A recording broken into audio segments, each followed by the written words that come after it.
Hello, ladies and gentlemen. This is Taylor Jones, and I have one question to ask you.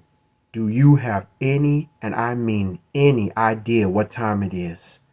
If not, let me welcome you to Season 5 of Cold Man's Winter. Last time on Cold Man's Winter, yours truly, Taylor Jones here, has told you a story about a man named Marlon. But instead, I told you about the history about his father, who turned out to be one of the individuals that was considered up to no good by a lot of individuals from Paducah, Kentucky. Why? Because of when he became a father and dropped out of high school, people started to talk smack about him and his friends who didn't care at the time by drinking 40s and smoking blunts, leading to an idea that he, Marlon's father and his friends would end up being a rap group by the name of No Good, or as they would call themselves, NGN, the No Good Negroes, spelled with a Z, but they used the real N word, but they kept it clean for the radio stations by calling themselves just plain old No Good.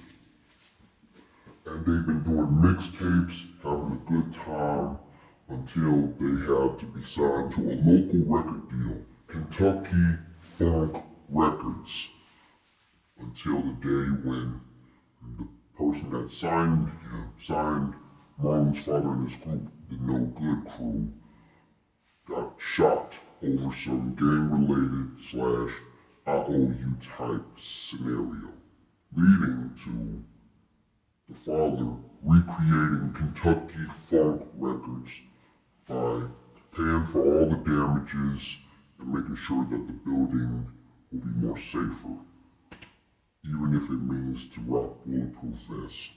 So after doing 5 albums and being in an in and out relationship with his girlfriend, who was the mother of Marlon, but concerned that he has gone too far with this music thing and fear that he is not serious enough to be the father, as she was heading back to high school because she believes that getting a GED is not enough. Later on, in the early 2000s, madness starts to break in for the group No Good. After releasing their fifth and final album, they had to call it quits because one of the members got caught up in the life of crime with a double homicide and ending up serving life, well, not life in prison, but they gave him like around probably 13 to 15 years. I do remember saying that. Followed by the other two members. Member number two became a first-time father and he decided to give his life to Christ. And number three, member number three, he had to go to a rehab because his health was not doing so hot after all the drugs and alcohol that he had in his system. And while he was sober, he turned to the Christ as well.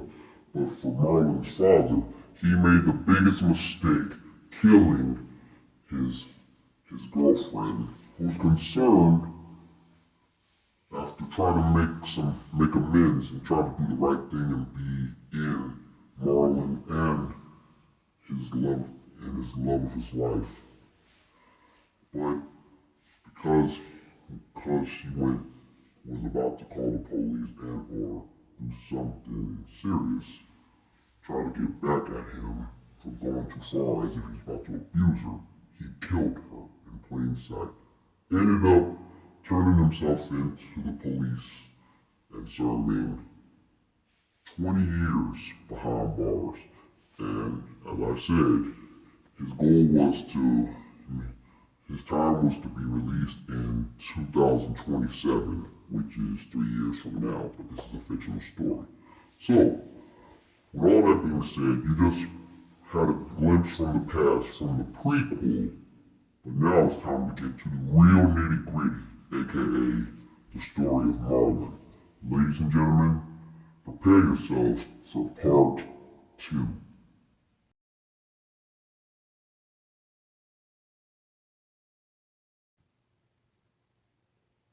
Part 2, Marlon.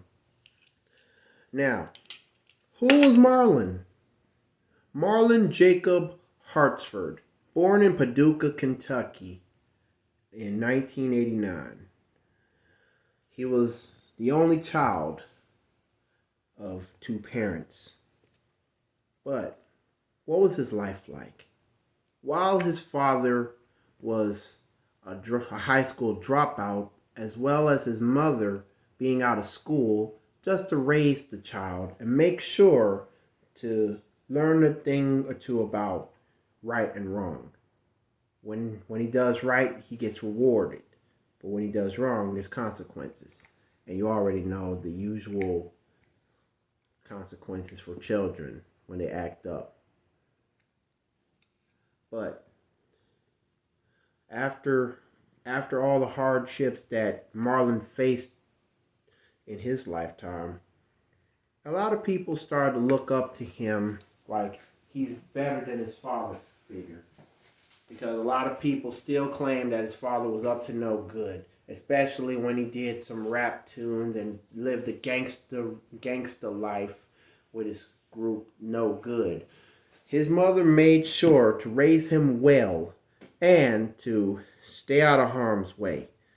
But for a while, things didn't go according to plan every now and then. Like when he started going to elementary school, a lot of teachers looked to him like he was up to no good, as if they were racist, but they're not. But you know the usual routine when it comes to being stereotyped. And for being a black kid in Kentucky, Paducah, Kentucky, he knew quick that when you're in school, it's war. You got to get ready for it. Even when it comes to bullies. But Marlon, he wasn't a fool when it came to going to school. He did all that he could. Stayed out of harm's way, kept his mind on his homework. No time to go out and hang out with friends because his mother expected him to come home, do the darn thing called homework, and even get on top of his everyday routine. Cause like in his household with his mother, while his father was out doing the music thing, hanging out with his other friends who dropped out, he had to stick with a schedule. At 6 o'clock, no, make that 7 o'clock. 7 o'clock, Marlon and his mother had dinner. They always eat at 7 o'clock. At 7:30, after getting done with dinner, he made sure to take a bath because his mother always prepared him to get ready for bed, like getting everything taken care of. So his mother was organized and serious about the life that she wanted her son to go invest, like to improve when he gets older. That way he can get a girlfriend, that way he can have a house on his own, and to make sure to follow his mother's footsteps since his father wasn't around. But at 8:15, he read the Bible. Well, his mother read a chapter from, and it's like from Genesis to Exodus. Like after she gets done with one chapter a night, they will continue for the very next night, like a bedtime story. But they do it in they're doing this to please God one day at a time. And while his life was going completely smoothly with his mother around, life started to change because when he got older, started getting older, he started to have a big crush on one female. And in middle school, when they started middle school, after leaving the elementary school days behind, now this is like the late 90s, early 2000s, when No Good was about to wrap up their album five album rap career.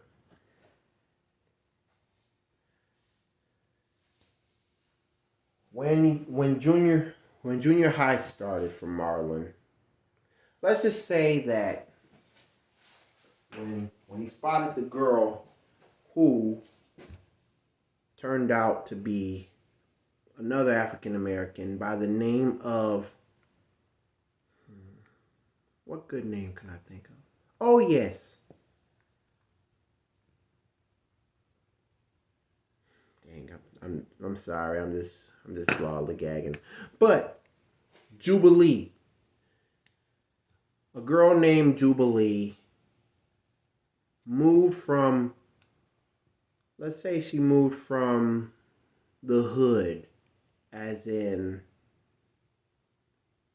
Memphis, Tennessee, because she had some family members that were in Kentucky, and Kentucky was more calm, less violent than Memphis was. And they actually started to know each other. But the way that started, he wanted to impress her. Like, he was always well dressed and well mannered. But first time when Marlon tried to say hello and introduce himself, and even asked if she wanted to sit with him for lunch, all she could say is, look, if I don't, look, this is the first time we met, and all I can tell you is that if you don't want to deal with me. Well, and I'm like, well, why? It's just the beginning. I would like to know you. I mean, you're new here, right? So I decided I'm new here too, because this is my first year, and we just want to make sure that everything's going according to plan. Well, no offense, but Dad said that some people like you can't be trusted. It's going to have to take more than just to impress me to get your attention. So it's kind of like she gave him the no routine. But because of that, I was like, man, why must that be like that?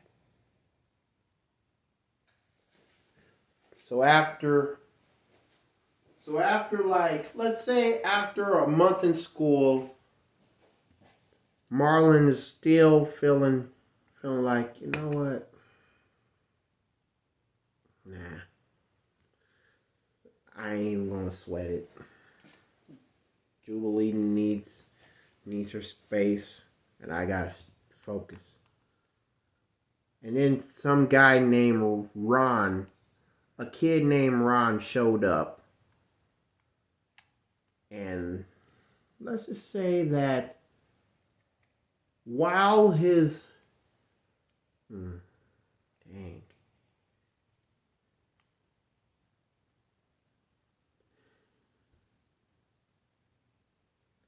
While his family, just like Jubilee's family, moved from Memphis to to Kentucky, Paducah, Kentucky. Let's just say that Ron became like a somewhat mentor. And he spotted Marlon like looking down and depressed, but he was not. Marlon was not. He knew that Jubilee was not to be messed with because she told him from Jump Street that, according to her family, he can't be trusted. And that sounded like something that everybody said about his father. But he hardly knew his father. Marlon hardly knew his father because he was up in and out doing the music thing. And Ron came to him, hey, yo, you. Yeah, you. What's your name? Marlon, what's yours? I'm Ron. Now I heard something went down with you and Jubilee. You tried to impress her on the first day, like you want to know her, right? Yes. Well, why can't you just let that go? You need to focus on you, man. If you want Jubilee's attention, you're gonna have to work for it to earn it. You know what I'm saying? Consider yourself lesson 1. Real life. Word up. And if you need me, I'll be right over here on my lunch table. And I'll give you some more truth. So Marlon's like, man, why has life got to be so rough? But he still kept it going. Like his mom expected him. Go home after school is over. But she was fresh out of high school back in the late 90s and ended up going to college at the time. But dig this. Because the fact that his mother had like a different schedule since she went to college, it's kind of like she had to find a way for Marlon to get home safe and sound. So he had a key. 10-year-old Marlon had a key made for him. Just to what? When he gets off the bus, he unlocks the door, walks in. Homework, take care of it, and he even started to learn how to clean up after himself. From vacuuming or sweeping, washing dishes. But take it easy. Because in the world full of tough love, Marlon was a beginner. 10 years old. And not only that, he started to take some advice from his mom how to save up some money just to get what he wanted. Like one day he's going to have to work on getting some new material like clothes, like a new suit for church, new shoes, and or I don't know. Just random stuff that is only available and only important. So, important things. So after the first month in school, time flew by. Every day, instead of every Friday, while he was at lunch, he's still sitting by himself. And let's just say that he decided that enough is enough, sitting alone. And Jubilee was still stuck on his mind. But according to Ron, he had to let her go. But Ron, he always ended up coming up with like doing the street talk, trying to keep it real. You know what I'm saying? Trying to get the other kids to realize that a mind is a terrible thing to waste. You know what I'm saying? And all that jazz. And Marlon, he spotted Ron doing the most talking, but but, but for Jubilee, she sat right by him. And Marlon was like, you know what? I gotta give Ron a chance. So Marlon grabbed his lunch and decided to eat along with Ron. And Jubilee saw him come by like, really? What is he doing? Oh, don't mind me, Jubilee. I was just here to listen to Ron and see what he has to say. First off, the name is OG Ron. Ron, what is the deal with the OG? I mean, I just came here. I mean, is that supposed to be your stage name for when you gonna talk it out, like tell the truth and whatnot? I mean, it's been a while because I remember you telling me to let her go and focus on me, and because it takes time. And since y'all both from Memphis, I see why you are all caught up in the moment, caught up in the mix. And I feel like, you know what? Fine. I would love to know the truth a little bit more. So OG Ron looked at Jubilee, and Jubilee looked at him like, continue for Marlon. So it's like he understood what Ron was trying to keep up with, because like every Friday he comes up with a new topic. Just like me doing Cold Man's Winter, I gotta come up with a new topic, and as long as I'm keeping it 100% serious, a lot of people should comment, like, subscribe, but it's going to take more than that. It's going to take a lot of people to see it and hear it to believe it. And that's what Marlon was up to.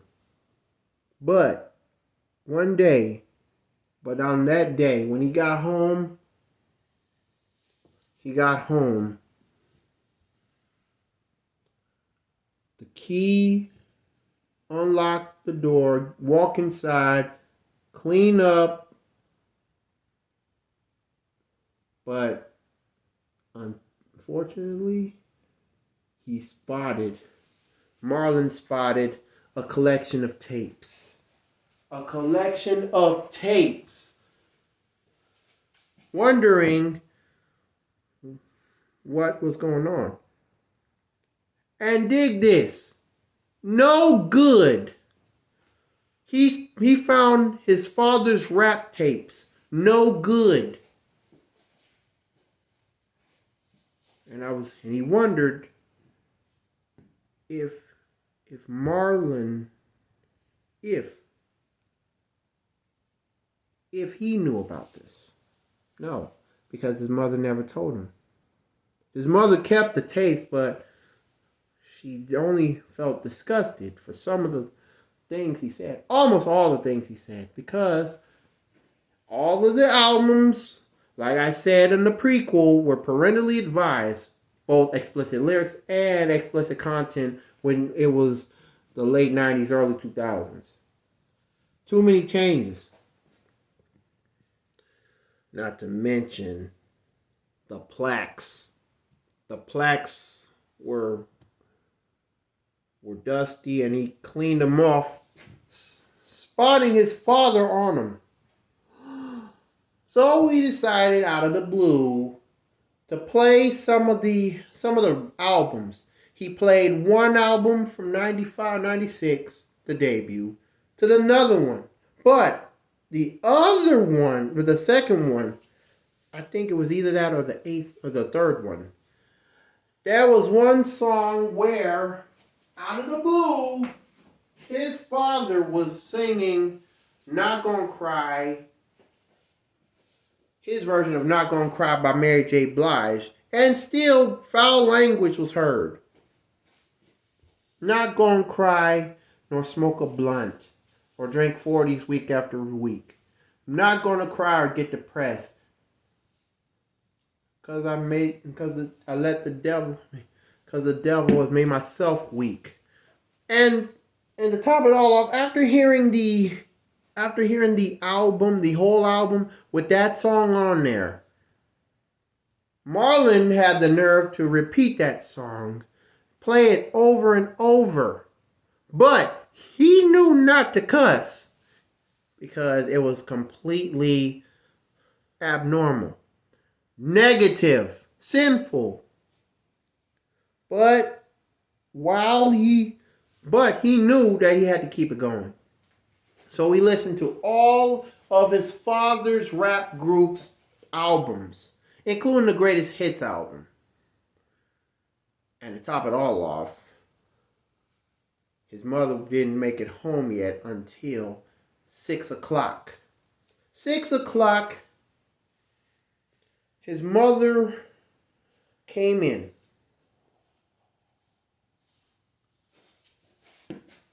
The music was like turned up like mid loud, not loud, but mid loud like normal. And when he wrote a paper, he had a piece of paper. This is Friday. He wrote a piece of paper, wrote a song. He wrote "Not Gonna Cry" in his version, like if he didn't know his father, or if his father was locked up or dead, he had to make up his own version. But he changed up his father's lyrics just to keep it clean.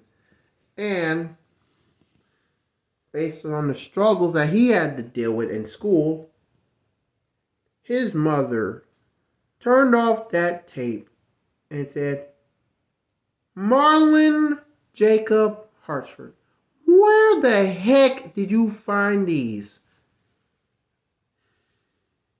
I was cleaning out and then I spotted it. I was cleaning out by dusting and I spotted this as well as all the platinum and gold plaques, Mom. Something's going on and I don't think you're telling me this. At first, his mother like, "Well, that's none of your business." Well, it is well, what about it? Is that man that song "Not Gonna Cry Nor Smoke a Blunt's" my father? Is that my dad in the rap group No Good? It's kind of like, it's like Marlon wanted to test his mom's patience to the fact that she wanted to whoop him for getting too smart. But she had to tell him the truth. So they talked. They talked about his father. Talked about the good and bad that went down between her and the father. The MC, the gangster MC of Paducah, Kentucky.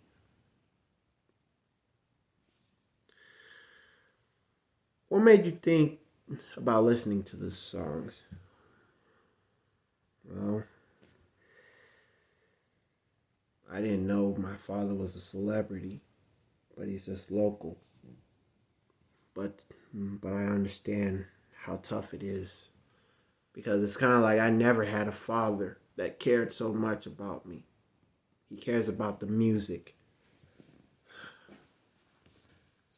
So why did he quit?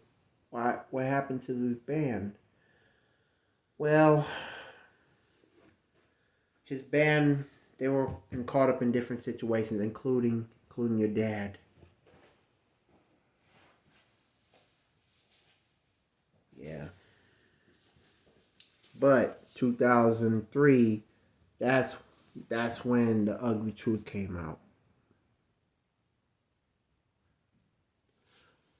But because of what went down in middle school, he and Jubilee, they actually continued to listen to OG Ron. Ron kept spreading the word like a like a disciple, like he's hip to keeping it real, street knowledge type stuff. Some that he learned from his family in Memphis, mostly his older cousin, before he got smoked, as some people would say, murdered. But it still wasn't going to be enough to get Jubilee's attention until the very day 2002 2002 Jubilee decided to ask Marlon, how would you feel if you want to go? How would you like to go to dance with me? It's kind of like Family Matters all over again. Marlon was Steve Urkel. Jubilee was Laura Winslow. So,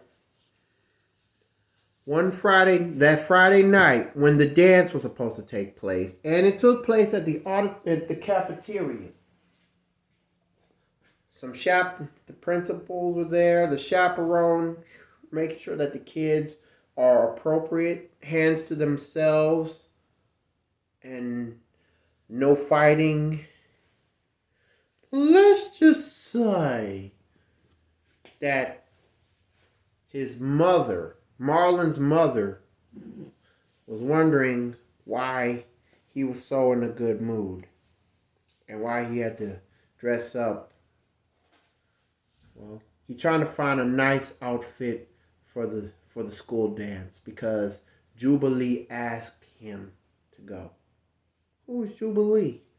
Oh, she's one of my classmates, and she's been in school ever since she moved from Memphis. She and Ron, that's another classmate. They both from Memphis, but they moved here since '99. And since this is the 8th grade dance, I'm going to make sure to spend my last year in middle school, do it the right way and do it protectively. And yes, protectively indeed. One of the songs, while they were at the school dance, Marlon's mother was so proud of him to finally get out of his comfort zone and to have a good time. OG Ron was there. He was dressed up in an all black, like wearing a khaki suit, the Carhartt or the Dickies. He was looking like an OG, and he even had Loke sunglasses like these, dressed in black with Chuck Taylors, like he was from Compton. But as for Marlon, he was dressed up in a button down shirt, a short sleeve button down shirt with a red tie, and as if he was dressed up like SpongeBob SquarePants. Yeah, because he wore khaki pants, khaki brown pants, and some black shoes, and they were Nikes. They were dancing, having a good time. All the kids were dancing, and the mood is so right that when Jubilee came, everybody spotted her. She had an updo ponytail that was curled up. She wore the largest pair of hoop earrings because she had her ears pierced in the 6th grade. And she was dressed up. dressed up with a black shirt, a black turtleneck shirt, which ended up looking like a hybrid. I don't know. She had a black turtleneck with a denim vest, black slacks, and black leathered boots tucked underneath the pant legs. You know how black leather boots are, with the heel in the back. They were not stilettos, but of course, she was the talk of the town, especially at the dance. OG Ron took off his looks and like, oh my goodness, is that Jubilee? Yeah, that gotta be her. That is her. Wait. She asked you to go to the dance? Yeah, she did. All I'm just gonna do is take it slow, like you said. Now, after 3 years of letting go and to know her better, this is my chance. Yes, it was his chance. It was his chance to make it known. Trying to do OG Ron a favor, right? And dig this. Jubilee and Marlon walked to each other.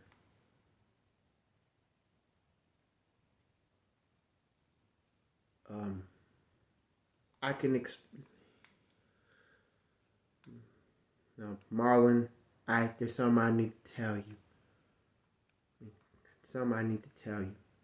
Oh, yes. Oh, yes. Go ahead.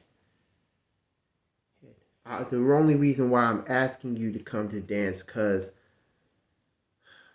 I feel like I pushed you away, and then OG Ron had the nerve to tell you to forget about me. So why do it? Because I want to know you myself, know you better myself. Well,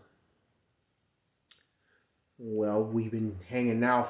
We've been hanging out at Ron's table every Friday, and since we're in the 8th grade, why not start slow? You read my mind.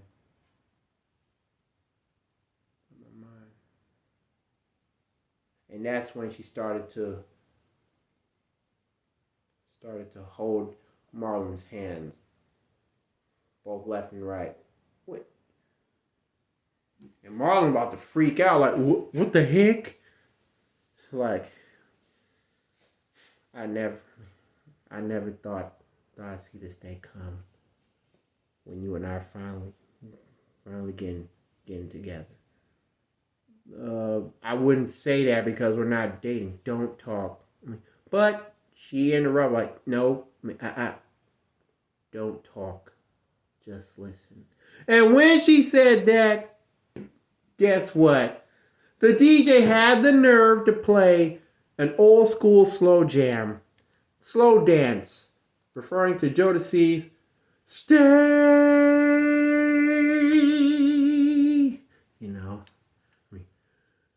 Just for the night, we can do something like talk, make love, and hear Casey and JoJo sing the verses. And like when the beat started playing, Devontae's smooth talking. First of all, I gotta be honest with you, baby. I lied when I told you I never want to see you again. Can you just, yeah? Because she said don't talk, just listen. She started doing the more talking, and held him by his neck as long as it's not too sexual. Like, play it cool, and he held her on her back, not the butt area. And OG Ron was like, yeah, Now that's real OG right there. Now that's smooth. So, but everybody started like slow dancing, but then all of a sudden they stopped, and they actually crowd around Marlon and Jubilee because Marlon, everybody remembered his father. Nobody knew that his father was a gangster rapper, but they didn't but they didn't want to ruin his special day because everybody knew he had a thing for Jubilee, but because of the fact that she pushed him away, like reclined him, it's like no, some other time. And OG Ron telling him to focus on his homework and his real life. It's kind of like you've been in school for 3 going on 4 years, middle school, junior high, whatever the heck you call it, in Paducah, Kentucky, to come to Marlon and start to know him. And Marlon had to spill the beans about his father, how his life and how irked up it was for him. But when he told her, Jubilee, about his life, it's like they stopped slow dancing. And what? Jubilee was so shocked to hear everything coming out of his mouth. I mean, they were slow dancing for a little bit, but when he had to respect the ladies because he was talking first. But when it came to his turn, and everybody was hearing the whole conversation, even the principal was shocked to hear it. Jubilee, what did she do? They stopped they stopped dancing. Oh. Jubilee started to hug him. Oh, Marlon, I am so sorry. But she didn't cry. I'm so sorry. Everybody crowded around. And even OG Ron placed his hand on Marlon's shoulder while Jubilee hugged him. Everybody crowded around him.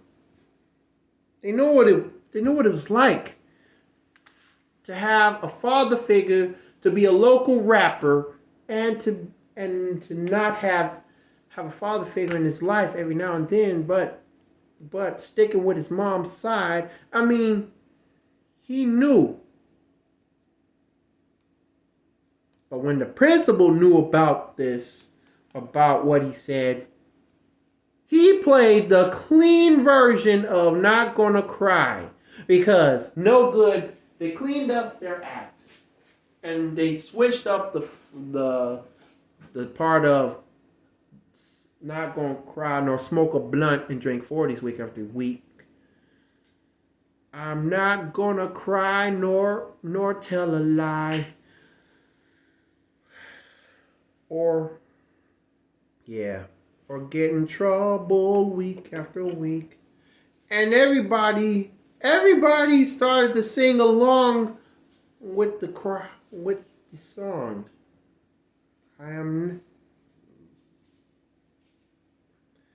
And Jubilee, but they didn't dance. Well, they started dancing like hand on each other's shoulders, swaying. Some had their hands in the air. And they're still crowding around Marlon and Jubilee, dancing. And they had the time of their lives. The 8th grade school dance was awesome. The best time of Marlon's life. But after the school was over, after school dance was over, because the dance was from 7 7:45 to 10. I mean to 9. I mean to 10 p.m. 10 p.m. So they were dancing, having a good time, and they took pictures. Jubilee and Marlon took a picture together. He grinned. She smiled. Her, she wrapped her arms like this. He wrapped his arm, put his arm around her, and it was all said and done. But while standing outside waiting for the parents to come and pick up the kids, the teenagers, it's kind of like resurrecting Slick Rick's 1988 classic Teenage Love. A teenage love. Don't hurt me again. Don't hurt me. Don't hurt me again. A teenage love. Man. Because when it came to, because I can tell you straight up, when it came to school dances that I went to, homecoming dances, school dances from 7th to 12th grade, I had the time of my life, and it just gives you that teenage love thing again. It just does. So kudos to Slick Rick for that song, the teenage love song, because that's what it's all about. And because of the seriousness, it's kind of like Jubilee and Marlon. They finally became a perfect match for each other. Even OG Ron was like, yo, man, that was smooth, man. See, this is what happens. You took my advice after so long, but man, you really got it down pat. Well, let's say I owe you one. And so his father picked him up. OG Ron's father picked him up, and his little brother was with him, because OG Ron was 10 years. No, I'll be right. He was 3 years younger than OG Ron, and his name was Little Jake. So OG Ron got picked up in a box Chevy. But his mother, but Jubilee's mother picked her up. And she was in a 1996 GMC Suburban. And for his mom, Marlon's mom, she picked him up. What car did she drive? Well, let's just say that she drove a 1976 Cadillac convertible. A convertible Eldorado. Well, nah. But then again, was there a convertible Eldorado in 1976? Or maybe I could just go back to the old school. A convertible Cadillac. Yeah, from the 70s. And boy, let me tell you. He told his mom while they were driving home. But then again, they didn't drive home. They actually got like a they got some Sonic. They actually ended up with getting some ice cream. His mother chose vanilla. He got the chocolate. And they had the time of their lives. They were so happy. He was so happy to tell what went down at the dance, and his mother was so shocked that he even got respect. And she was so proud of him. But all of a sudden, things start to change because after spring 2003, May 2003, on the last day of school in junior high, Marlon, he decided to sit at the lunch table one last time. He writes a farewell letter. And even the custodian said, we ain't having, we can't, we're not having lunch today. Oh, yes, sir. I was just writing one last letter to all of y'all. I feel like Ron taught me a lot in this corner. And now I have to move on. So he spent his last moments in the classroom. And at the end of the day, 11 a.m., school's let out. The principal gave Marlon a vaya con Dios, a vaya con Dios salute. Marlon responded back with, everybody was so happy for him. Everybody was so happy for Marlon from his 8th grade, from the middle school. But was high school even better? I don't know. But dig this. 2003. Welcome to Paducah High. PHS. Paducah High. Wondering how he's going to turn out.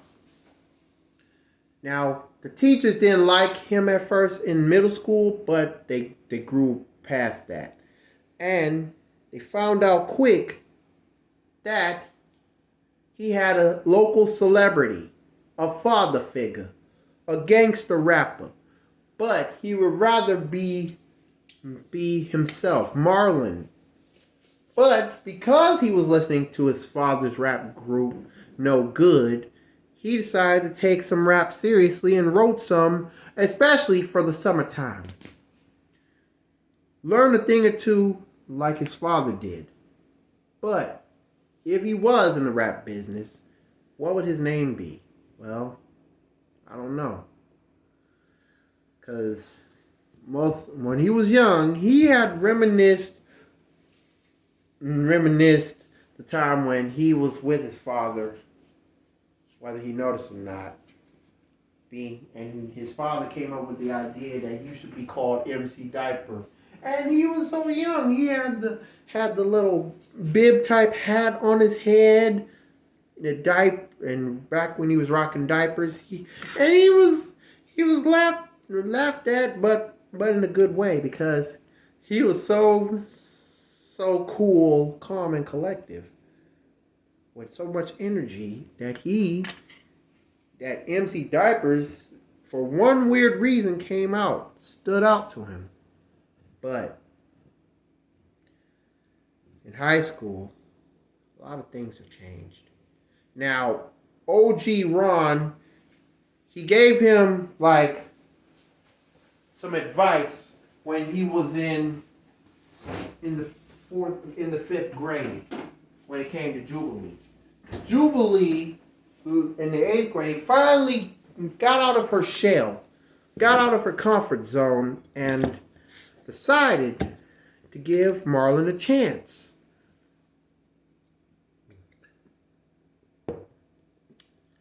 But dig this. There was a whole lot more going on when it came to Marlon getting some more respect, mad love, since the 8th grade. How could he go from a nobody to being respected All because of Jubilee. Crazy but true, but it turned out a wow. Patience was the key. That was the thing. If only I could learn a thing from that fictional character, Marlon. But with all that being said, I'm going to have to stop right there. I know it's tough. It's crazy that I have to stop because part of my story is so long that I'm going to have to take it step by step, part by part.